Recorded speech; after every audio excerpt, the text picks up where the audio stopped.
Hello again, friends, and welcome to Stephen Manning, S.O.S. At last, hip hip hooray, we did it, Stephen, on Sunday, as opposed to Monday, Tuesday, Wednesday, or Thursday. Always underestimate what needs to be done, especially in these dark days and disturbing days that we're living through. And it seems to have fallen to me to understand in particular where all the evils and wrongs of the world are sort of coming from, how they're happening, why they're happening, and to put them into some sort of context. And the context we're using is the original principle, which I try to talk about every video that I do of late, because it's often through repetition that you get the message across. And I personally believe that the more of us that understand the original principle in context of how we're living our lives, the sooner we're going to be able to address and rectify some of the horrific evils that are being visited across humanity at the moment by our so-called elites, our leaders, our government officials, CEOs of international corporations, etc., all who are assuming the roles of diabolical deities, if you like, so to speak. But anyway, as you can see, the title today, my friends, is, there we go, lovely. Democide and Ireland's mass murderers. Whose side are you on? And which side is good and which is evil?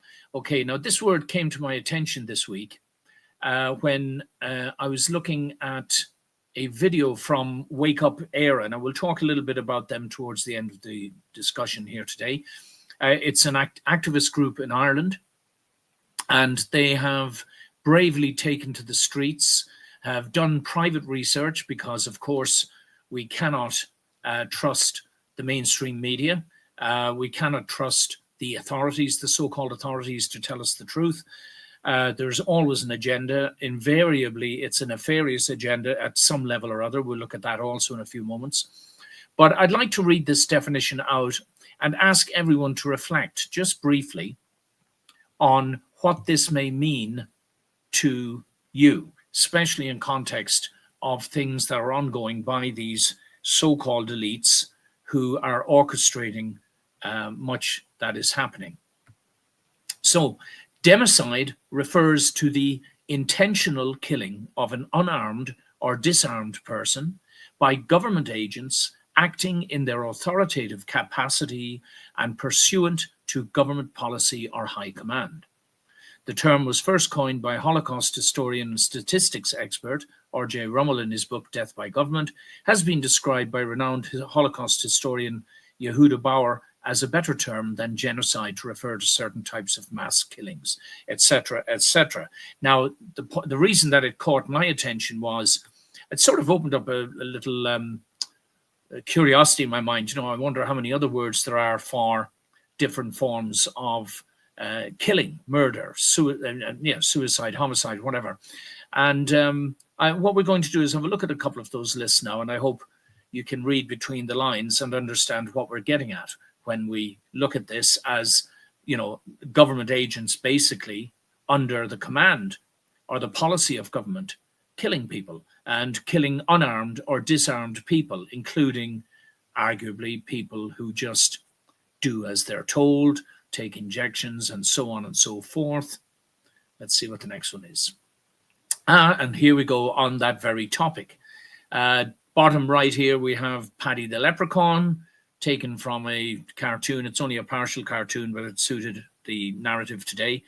Very proud to be running to the crock of gold full of you-know-whats, as you can see there.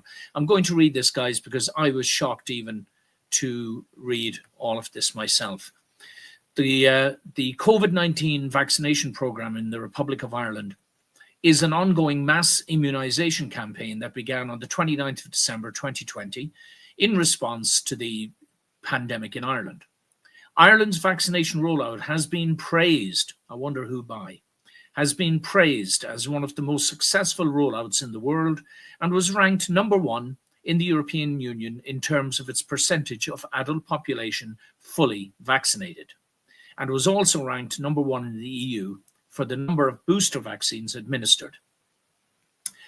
Just get myself out of here to read this. As of February the 20th, 2023, 12,744,000 vaccine doses have been administered, of which 4,107,000 people have received at least one dose, 3,819,000 have received their second dose, and 4,817,000 have received a booster dose. I wonder, are we earning our age-old reputation for being stupid? I'm sorry to say that, guys, of course. I'll bring my face up here so you can see I'm seriously, I know it's a tongue-in-cheek comment, but one really has to ask the question, what is going on with the Irish mentality? I mean, there's plenty of information out there now. Why do people keep falling for this? There's plenty of information, even from so-called official sources themselves, which naturally can't usually be trusted, not anymore, not since the professions were captured by the money boys. Here's a few more sides to consider as for homicide and so on. First one, spermicide, a contraceptive agent to prevent fertilization of an egg. Feticide, the destruction of an embryo or fetus. Neonaticide, killing an infant within the first 24 hours or month of its life, which varies by individual and jurisdiction. Of course it does, because we have the authorities making up laws whenever it suits them to qualify and justify whatever the current agenda is, without any respect, really, for life. Infanticide, killing a child within the first year of their life. Pedocide, the act of killing children. And filicide, or prosilicide, I believe, a parent killing their child. Now, the reason this slide is up here, my friends, is you've seen something like it before. I'm pointing out, and I keep pointing out, that there's a connection. There are, what's the right word, occultic or even satanic and certainly symbolic connections with darkness and evil and wickedness, all revolving around things like the 666 Mark of the Beast number. This was the 36th Amendment in Ireland, the 36th Amendment of the Constitution, which is 6 sixes or 36. There were exactly 6,666 abortions in Ireland in the first legal year of its implementation, which was also COVID year. And I've suggested in other videos that this was, in fact, a pre-planned act of mass child sacrifice. Make of that as you will, my friends. Please look it up.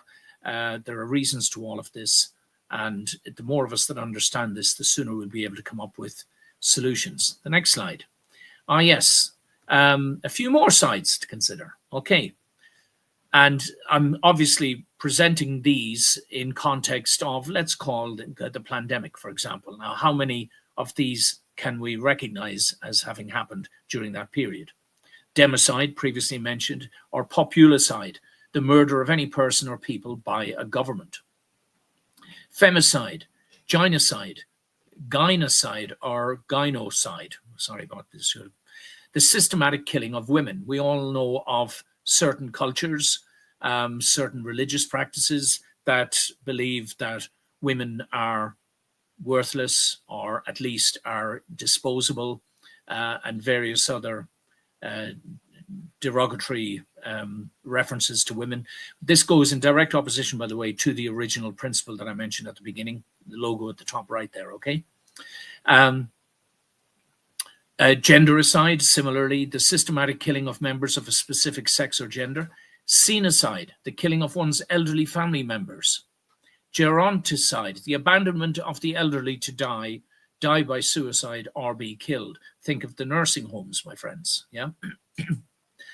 Genocide, the systematic extermination of an entire national, racial, religious, or ethnic group. This will come into play later. Homicide, the act of killing a person, of course. Omniocide, the act of killing all humans to create intentional extinction of the human species, or perhaps something like it.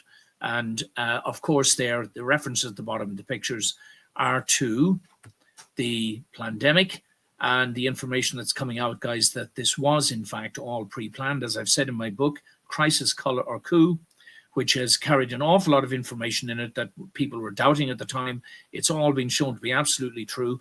I knew it was true at the time because I'd done my research, okay? This was a pre-planned operation of mass extermination. I hope, me saying these things doesn't get this plan pulled, but if you want the proofs, please go and read the book or look at some of the videos that I've done about it, the ones that managed to stay up, that weren't censored or pulled by bought and paid for fact checkers.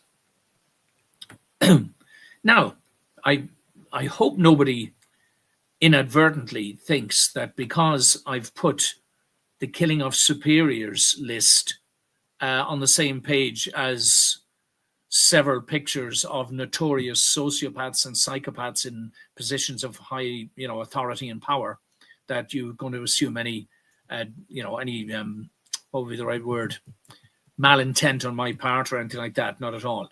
But the first one, it says deicide, killing a god, a divine being or deity. The point I'm making here is, first of all, that's on its own up the top in bold, because you cannot kill a genuine God, all right, or the genuine God, the deity. You cannot do it. So when they're talking about minor gods, cultural beliefs and all that, yes, of course we understand it. But most of these people do believe that they are minor deities, the way they have acted, especially during the pandemic. The fact that none of them yet have been arrested or jailed for what they've done.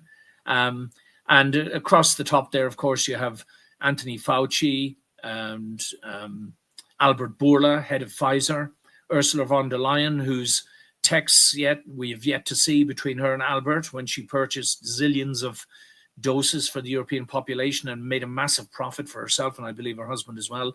Rishi Sunak there, Prime Minister of England, who was, at the time, now being hired by Goldman Sachs, I believe, after leaving the presidency of, the prime ministership of England, excuse me. But he also was an investor in Moderna, apparently with foreknowledge that it was going to make billions. He made a fast fortune out of it and then slipped off into the darkness and the shadows afterwards to continue his fortune. On the right, these are our Irish minor deities during the pandemic. Stephen Donnelly, the Minister for Health. Tony Holohan, the Chief Medical Officer, telling everyone to rush and get the jabs. Michael Ryan, who was a Senior Medical Officer at the World Health Organization, again, reinforcing all of the lies, most prominently told to us by this character at the bottom, Professor Luke O'Neill, who also profited handsomely and continues to do so. To my absolute amazement and utter disgust, people are still paying to go in and listen to this man speak and promote his books, while he has literally got blood on his hands and, has profited greatly from it. And lied through his teeth when he knew. I was in a couple of presentations where he was speaking.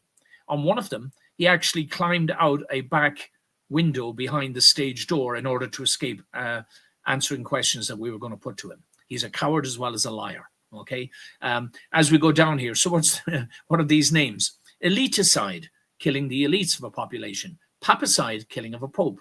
These are just historical, references. Regicide, killing a ruler, a king, or a queen. Tyrannicide, killing a tyrant. Magnacide, killing a major political figure. Who'd have thought of it? Parasiticide, a general term to describe an agent used to destroy parasites. Pesticide, an agent used to destroy or repel a pest. And rodenticide, an agent that kills rodents, especially rats. There's a little bit of humor intended in here, guys, tongue-in-cheek stuff again. Don't take it all too seriously. But basically these people are amongst the worst of us, as you're about to see and understand. The fact that they're all in positions of high authority and power is one of the great failings and mistakes of humanity, which reflects on our inability to understand the original principle. And here's, I think, the last one of these. Where's that one? Oh, yeah, here we go. Sorry, guys.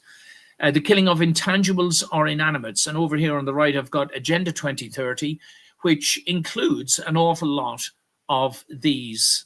Democide, the systematic destruction of housing, for example, right? Think of all your smart cities and everything they're trying to plan. Look at the crisis in Ireland at the moment, where we've got, 15 to 20,000 homeless Irish people that we know about.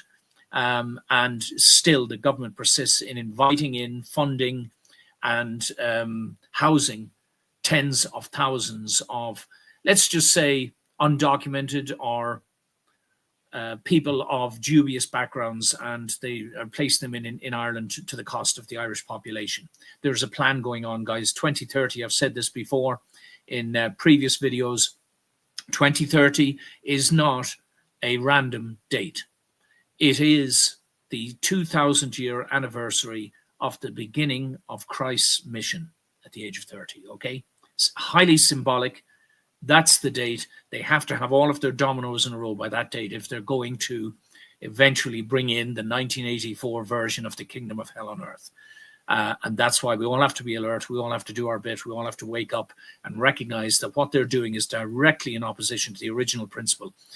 The original principle, if we could manifest it and live it, would bring us back into the proverbial Garden of Eden, so to speak. I don't mean in all of the silly mythological ways, but it would bring us back into healthy, productive and good society as opposed to what we have today. Okay, so ecocide, the destruction of the natural environment by such activity as war, over exploitation of resources or pollution. Famicide, defamation or slander, the killing of another's reputation, routinely used by governments and the media to shut down opposing voices like myself. Linguicide, intentionally causing the death of a language. Again, flooding a country with immigrants, visitors, new arrivals, residents, call them what you like, who neither speak nor respect the local language or culture. Epistemicide, the systematic extermination of an entire knowledge system or intellectual heritage of a group, society, or people. Malicide, the killing of evil. Yahoo! Yeah, I'll put my hand up to that one. I want to be involved in that one. The killing of evil may also apply to the killing of evil individuals. Not so sure about that one. And it references the Crusades here. Well, that was what they believed, wasn't it? It's what the Crusaders believed at the time, that what they were doing by going on the crusade was malicide, which was the destruction of evil, which occupied Palestine and Judea at the time, you know, in the form of Saladin, wasn't it? Saladin and the Muslim armies, okay? But in today's world, I mean, saying killing individuals, no, you can't. Once you start killing individuals, you become as bad as the killers that you're killing. It's got to be done a different way, and that too would go against the original principle. So we have to find another way to disengage from them, to take away their power, to make them pointless and irrelevant in a good and wholesome society, okay? And of course, today we have our own form of malicide, don't we?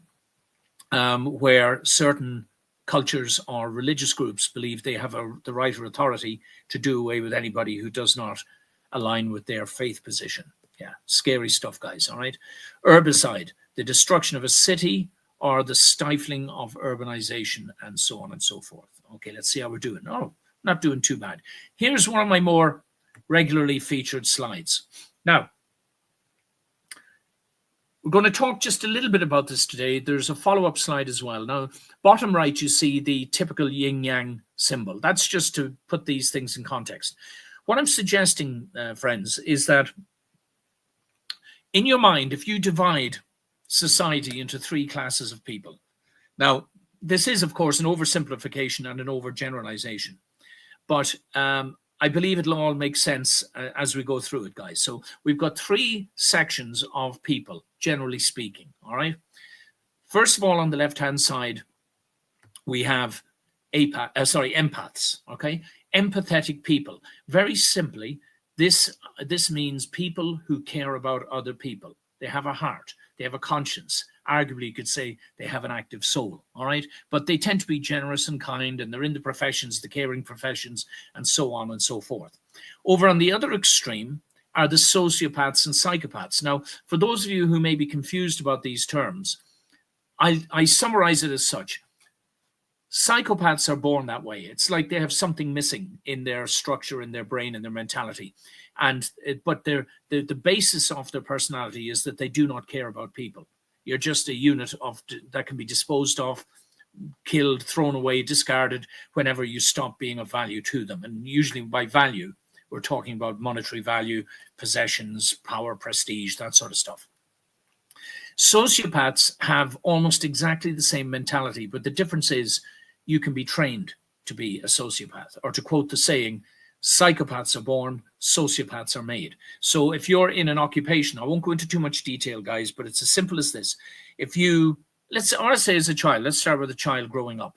If a child growing up is constantly being subjected to abuse, hurtful behavior, bad thoughts, wicked instruction, things like that, yes, you can take what would have otherwise been a perfectly good, kind, empathetic young human being and slowly change and condition them into becoming a sociopath, and they will start acting then like a psychopath. All right, that's possible. The same as if you leave college or university, you want to save the world, you want to be a wonderful person, and they say, right, well, before I can do that, I need to save up £1 million or something like that. So I'll go and work for Goldman Sachs or someone like that to make my fortune first, only to realize that by the time you have made that fortune, you have become a sociopath or a psychopath. Goldman Sachs, of course, is just a chosen example of big business, where the ruthless ambition replaces empathetic impulses, right? And then in the middle, guys, here in the middle, we have apaths. Now, apaths are apathetic people who basically, they're either unaware, ignorant, apathetic, or unconcerned. They don't want to know. They don't really care. They tend to be passengers, followers, and obedience. They'll do as they're told. So whoever's telling them what to do, it doesn't matter if it's an empath in charge or a sociopath or psychopath in charge. These are generally speaking those sort of bulk of people, and they make up the great bulk of the population. Now, on the left-hand side, you have this arrow going up and down. That indicates intelligence and educational level. All right. And at the very top, you have well-educated and well-informed people. And by education, I don't necessarily mean schooled, but certainly wiser people who understand what's going on, the wiser people.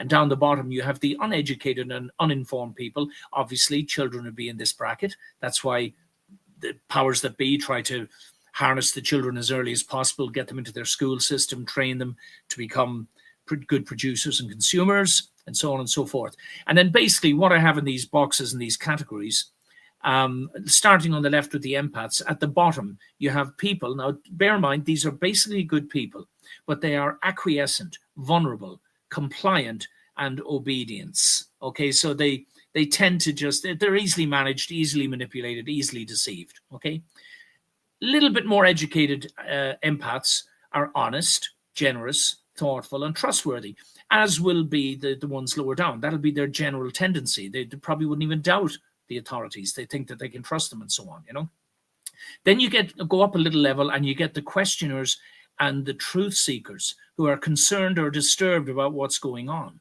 all right? And as you move up, then they become proactive and supportive of the actively good people at the very top, of which we don't have nearly enough. But it's growing, guys, which is a good thing. Over on the right-hand side at the bottom, you have the stupid sociopaths and psychopaths, if you like. These are the ones that get caught. Most of them are in jail, all right, or can be easily spotted, because these are the liars, the bullies, the abusers, and the violent criminals, all right? These are the ones that are usually spotted. However, lies play a more important part in the clever dicks, sociopaths, as we rise here. They tend to be lackeys and opportunists. Okay, then you go up another level, slightly more well-informed, slightly more intelligent, thieves, fraudsters, and deceivers who are collusive and complicit in the crimes often of their superiors, right? Who are predators, exploiters, manipulators, okay? And they facilitate and enable what? Truly and actively evil people. I'll just pull that up for a second if anybody wants to freeze it. Yeah, I'll take myself out of the picture. Feel free to freeze that, guys, and come back to look at it later, okay? Because that is the model. I want to emphasize this, my friends. That is just the model, all right? That's a three-part model in three sort of distinguishable parts. And you see that the actively evil people are trying to take over by capturing the relatively ignorant empaths, and the actively good people are trying to influence even the lower end of the sociopathic scale and try and draw people towards them. There's a battle for the middle ground for the apaths, because it's the apaths that provide the funding, the voting blocks, the power, the compliance, the complicity, the armies, the bureaucrats, the administrators, they all tend to be in these blocks, some more or less either actively good or actively evil than others, as we'll see. Now, before I move to the next slide, I'm going to ask everybody a question here, guys. I've gone into some details in the past on these, but the question is, where do I place myself on this graph? And before you scratch your head and go, oh my God, that's a point. I should point out that at any moment in any day, you could be anywhere on this graph.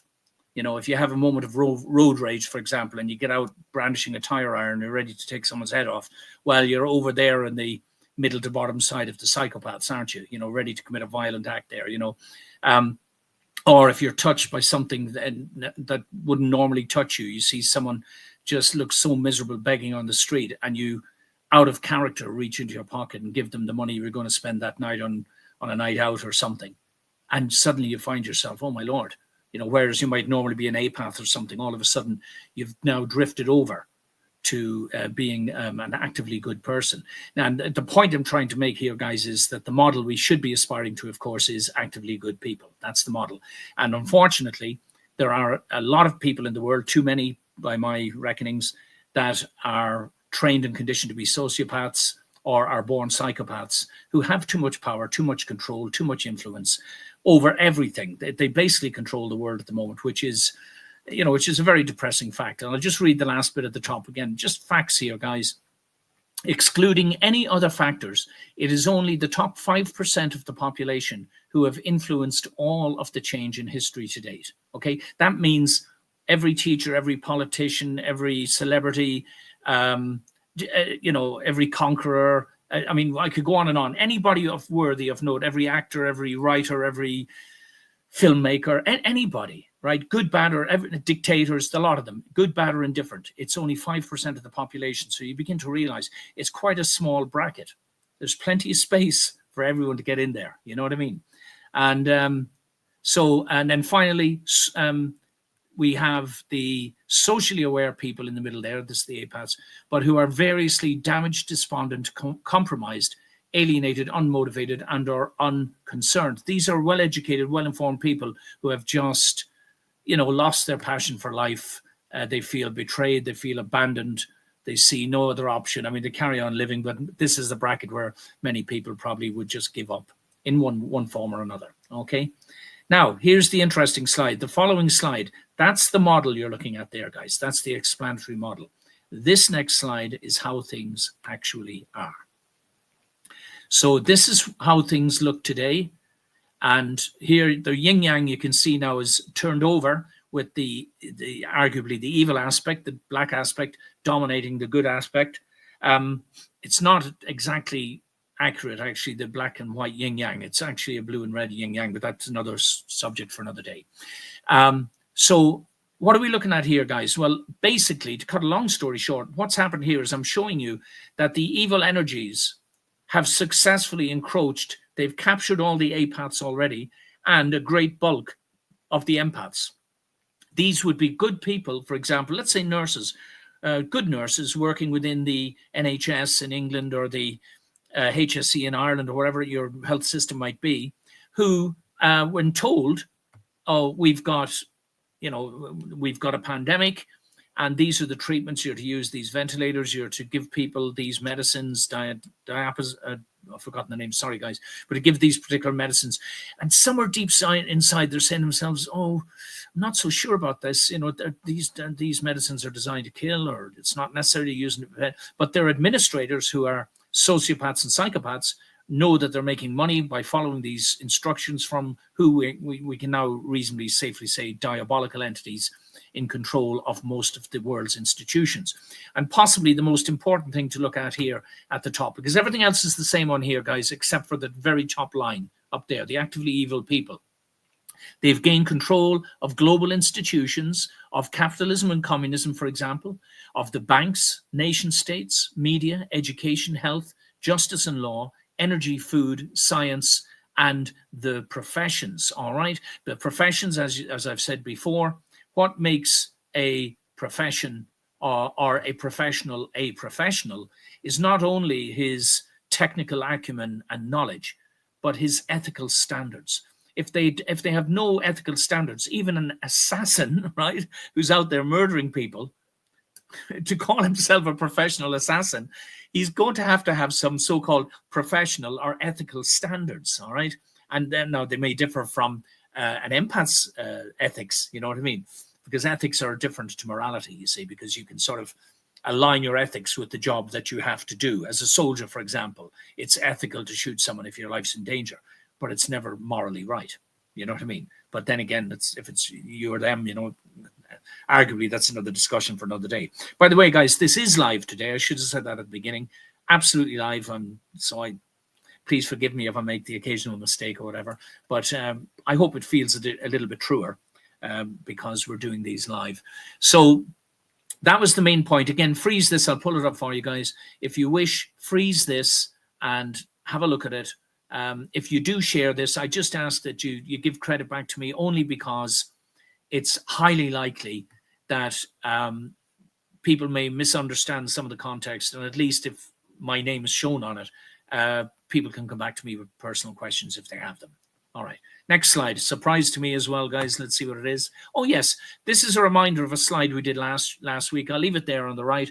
This is about the original principle. Now, remember what we've just been looking at. Okay, we've been looking at sociopaths and psychopaths. All right.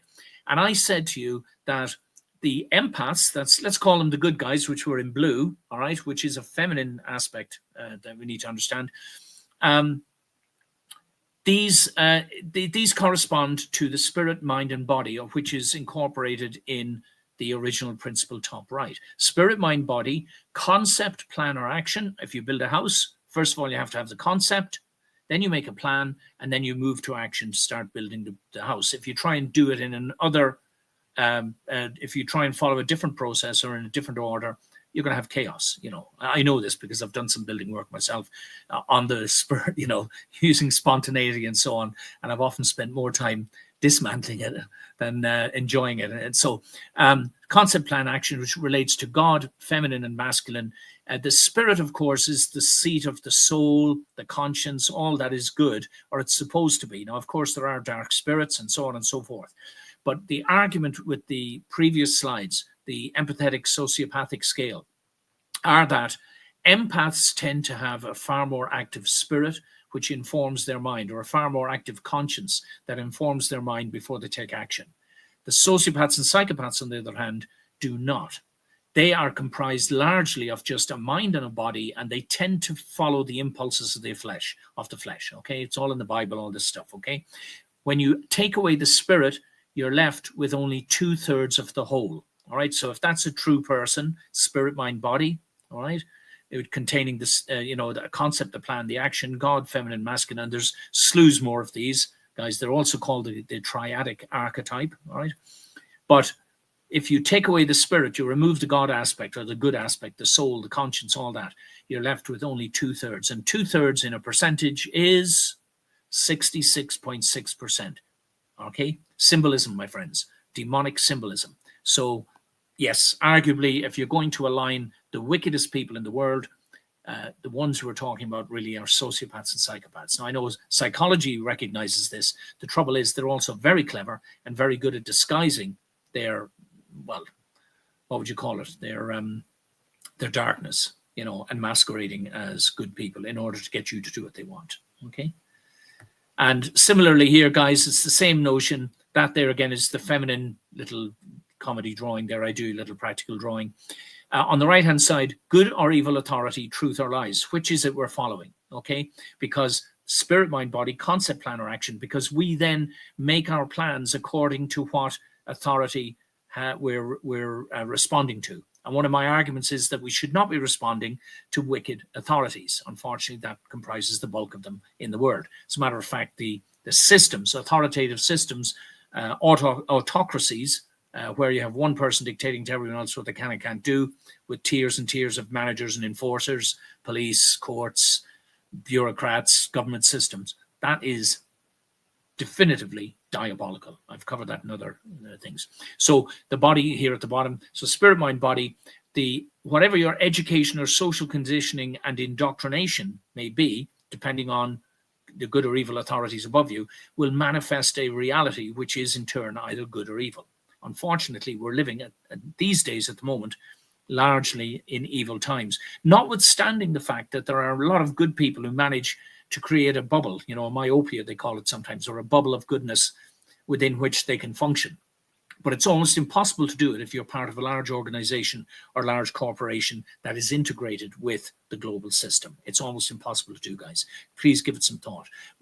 We were not asking everyone to abandon their jobs and their lives overnight, or their partners, or whatever it might be, or their families. But we have to start thinking about what the original principle means, and how we get ourselves closer and closer aligned to the empathetic and actively good people side of the equation. Okay. When sociopaths run the world, this is what we get. And I'll just pop that in quickly. We're doing okay for time at the moment. Thank you, by the way, guys, for the comments. I see a few of them coming up here. Thank you so much. I won't deal with the comments now because I nearly always run out of time on the slides, but I will go and look at them later and answer where I can. This is another slide I've shown regularly. I'll only go over it briefly.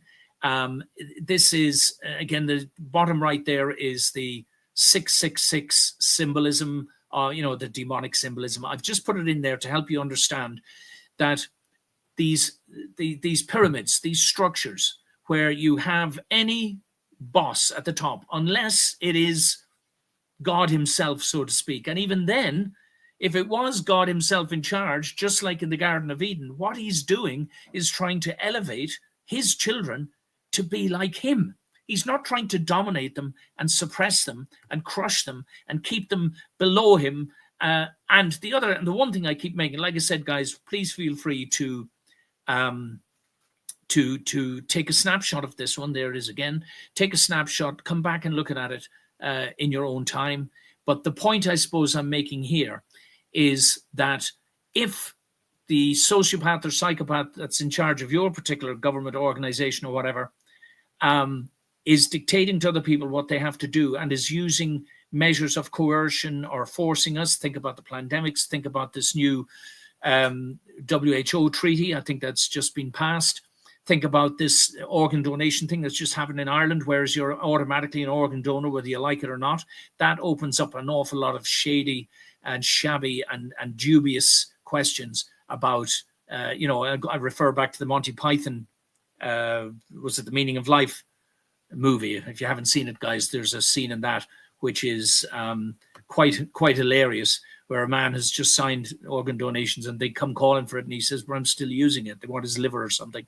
No, I'm still using it. Oh, no, you see, you missed the small print down here, sunshine. And the wife's out making the two medics a cup of tea while they butcher this poor guy to take his, yeah, I'm going to keep it serious here, but it's a funny scene, worth looking. But, now we're wading into this as a reality. You'd see the movie, you go, oh, how bloody ridiculous. Is it? All of a sudden there's now incentives for, let's say, unethical medical practitioners to, oh dear, you come in with some malady and you go for an operation and, oh dear, so sorry, he died on the operating table. Oh, by the way, we've made, 150 grand out of the heart, livers, lungs and brain or whatever by selling them off. We've got to be very careful about this, guys. There is a website you can go to and remove yourself if you wish. That's obviously your decision. That's here in Ireland. Anyway, here we go, guys. Let's go back to this pyramid. Right, and here this represents the government or the boss at the top, bureaucrats and administrators, and then employees, consumers, customers, and the public. Usually the drive is for money, power, prestige, greed, and profit via domination, oppression, exploitation, lies, and injustice, etc. And the reason I make this point is probably the text at the bottom is worth understanding almost more than everything else, which is that the outcome is a consequence of the concept, the plan, and the action. If the concept is devious, if it is wrong, if it is against the original principle, if it is ungodly, if it is wicked, if it is sinister, you can be sure the outcome will be the same, because the outcome equals the manifestation of the values, all right, in inverted commas, the values of the boss. Who? The boss, no one else, right? Plus the real objective. Now, they're not going to tell you that the objective, let's say, of bringing in a pandemic is to lock us all down, give us all digital IDs and control us, and to have eternal slavery with a little bunch of psychopathic elites at the top. The rest of us, like on the right, we say here, obedient lackeys, sycophants and servile employees trapped in fear, ignorance and or convenience and or misplaced loyalties. We think we owe them our obedience. No, we don't, guys. Your authority comes from the divine. Most of us just don't understand fully what that means and how to access it. And then how to make it manifest. But we've got to start learning this, guys, okay? So often the real objective at the bottom here is not what is advertised to the public. Then, because the objective that is advertised is different, the objective and the outcome is different to what the real objective and outcome is, then a whole secondary system of deception, misdirection, obfuscation, and obfuscation is needed to mask the lie. Hope you get that, guys. On to the next slide. We were halfway through. I've got to get a bit quicker. All right, a little bit of comedy almost here, guys. The next president of Ireland. Some of you will know these names. If you're not Irish, guys, Michael Flatley, you must know he is Lord of the Dance, great dancer. Next to him, Tommy Tiernan, one of our famous comedians. Linda Martin, Eurovision Song Contest singer, which reminds me, guys, when it comes to voting, I make this point again, why aren't we using smartphones? Why are we not using smartphones to vote for national issues? We don't need big parliaments anymore. All we need is a small clique of administrators who genuinely reflect the people's wishes. We could have a website up there. We could vote on smartphones. Almost every issue that gets debate in Parliament could be dealt with using an online voting system where we could all be subscribed. We could have a registration number. We could check that our vote has been registered properly with each case. And that would be far closer to genuine democracy than this autocratic nonsense that we have at the moment. But anyway, let's go back to the humorous side of things. Linda Martin, yes, singer from the Eurovision Song Contest in the past. Conor McGregor, the famous fighter. Now, then we move from entertainers, if you like, entertainers and, celebrities to Frances Black. She brought in the Oppressed Territory Bill as, now she was previously an entertainer herself. She was a singer, but she then became a politician, which I think is a step downhill on the scale. She's gone from possibly being an empath and is sliding over into the sociopathic territory. Then you have Tony Holohan, the chief medical officer during the pandemic. Bertie Ahern, who is described by probably our most corrupt politician as the most corrupt and devious of them all. This is Charlie Haughey described Bertie Ahern. These people may be running for the presidency of Ireland. Roisin Shortall, another politician. Maureen McGuinness apparently in the lead in the running at the moment. Another politician of dubious credentials. And finally, Mary Lou McDonald on the right. God, I don't know what to say about that woman. I'm dismayed and disgusted that Sinn Féin, who could have served the interests of the nationalist Irish people, has abandoned all of their ethics and principles. And now it's all about power and control. But anyway, if you're asking which way I would vote, honest to goodness, I wouldn't even consider. Let's get the next one. I wouldn't consider any of the bottom five. And even there, Miss Black now, because she's also a politician and she's brought in this opposition territories bill, which we won't discuss, haven't got the time today, maybe another day. But I'd be very, again, dubious about her motivations for doing that. But she's got a chance of getting voted in by her buddies, you see, the other politicians, because she's been a senator now. But here's a quote. They're talking about one of these other four candidates. You can guess who it was. But I think it applies to all four of them on the left. The one thing that will probably go against any of these four characters, this is out of a newspaper, is that candidates need to be nominated by at least 20 members of the Oireachtas or at least 4 local authorities. Now, why would they be doing that? I mean, surely if the people want to vote, let's say for me to be the president of Ireland, why do I have to go and get the permission of 20 members of the Oireachtas or 4 county councils? Why? And by the way, Frances Black became a senator, top right, after a nomination by the Broadcasters Association or something like that. The reason is because the sociopathic system always protects itself. They're not going to make it easy. Look, I ran for political office, not to be a politician. As a matter of fact, the subtitle was Stephen T. Manning, not a politician. But it was to disrupt it. But even then, On the first occasion, I think 25% of my vote went mysteriously missing. Second occasion, 56% documented votes went missing. I complained about it, went to the elections board and everything, the whole lot. It was all covered up all the way through up to the government. They know exactly what they're doing. Votes went missing from all of the smaller parties, and the independents were transferred to the bigger parties. Look, it's not democratic. We need to go to smartphone voting or something similar, or have a little unit that everybody could have it in their house, their location, something like that, and get rid of all the paper and all of the hidden ballot boxes going away to secret locations and being changed and interfered with. Okay, so the sociopathic system always protects itself using corrupt governance over what? Over rules, regulations, laws, bureaucracies, governments, elections, finances, justice systems, media, education, entertainment, social services, and even religion in some of its guises. The great lie that we are all born into and conditioned to believe in, that these authorities, so-called authorities, must be obeyed. I like to include at least one slide about Trump. I'm going to play a very quick little video here in a moment, guys. As you can see here, he had that embarrassing thing where he was talking to the Liberian president, black president from Liberia, and Trump complimented him on his fine English, not realizing, of course, that they speak English in Liberia.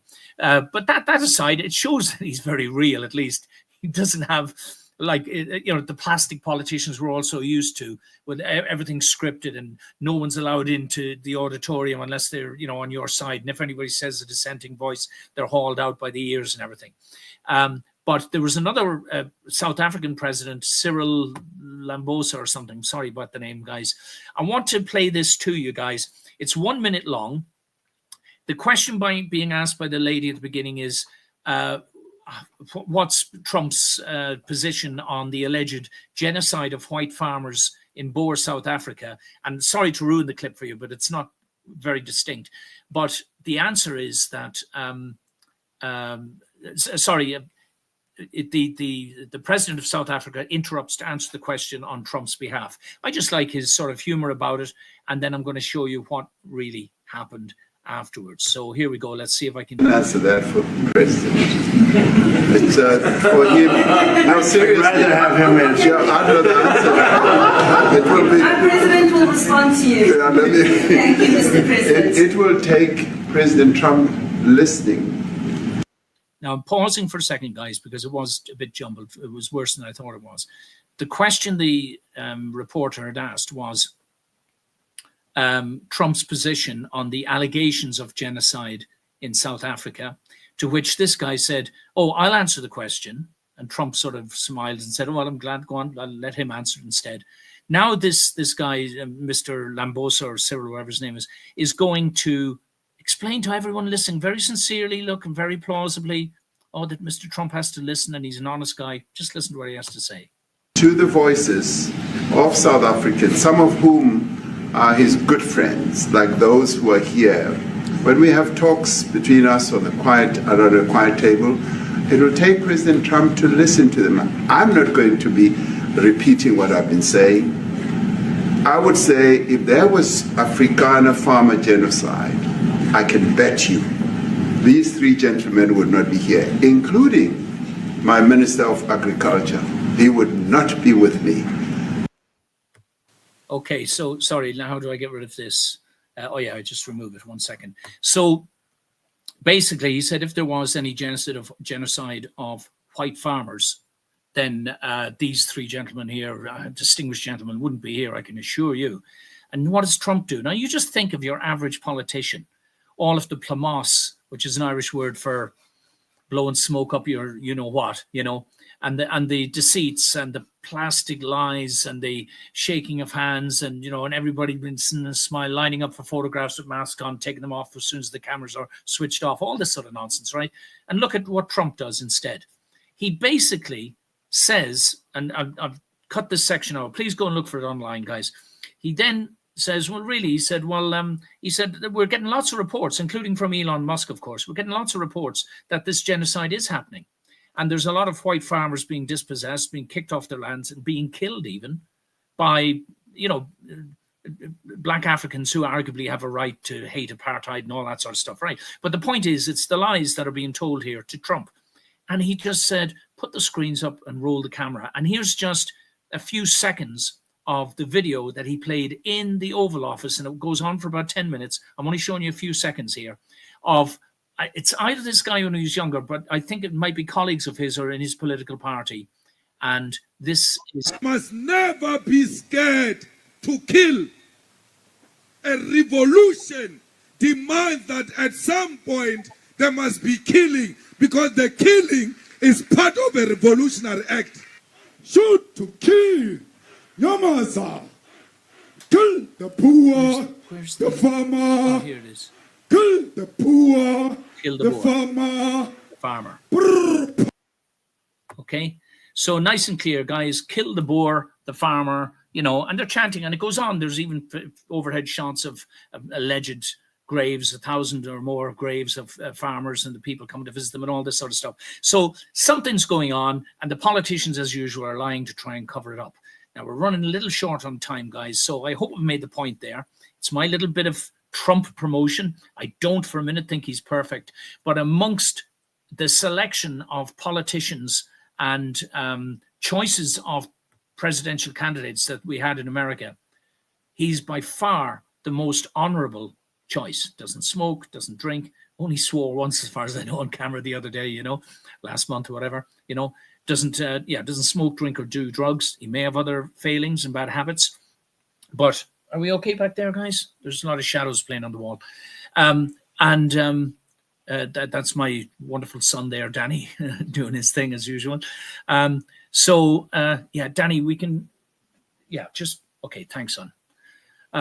Anyway, let's not, don't interrupt the live stream. Sorry about that, guys. So, Danny has his schedule, and unfortunately we have to fit to it. He's just had his shower and he's putting his pajamas on. All right, and that was probably one of his lights going on or off. Anyway, so let's continue here. Now I'm completely disrupted. Where am I now? The slides. Where's the slides? No, sorry, guys. I am so sorry. Yeah, all right, back to, so let's see what we have next. The point I was trying to make here, guys, is what Trump is doing is exposing the great lie from his position as the president of the largest economy in the world, right? But what he's doing, which is different to other former presidents and everything, is he's dismantling and breaking the system, which he's struggling to do, of course, because he's going up against politically appointed judges, embedded sociopaths and psychopaths in the system, particularly the Democratic side of the system. No doubt there's a lot of Republicans too that have had their hands in the cookie jar and risk being exposed. He's got to try and contend with that. He needs their support in Parliament to get his bills through, so to speak. So he's got to play this fine game of keeping enough of them on side to make these reforms and everything. But please watch him. There's my book, Crisis Color Coup, The Great Lie. I'll send it up just for a second. 3 seconds only, then you can freeze it and come back to it. And that's just one section of the book, which I believe you'd find very informative. It covers the pandemic and systemized human evil and how it is that we can tackle it. Now, finally, have I got time to do this? Very quickly, I will, guys. All right, this is a slide that I've used to front. I took it from elsewhere.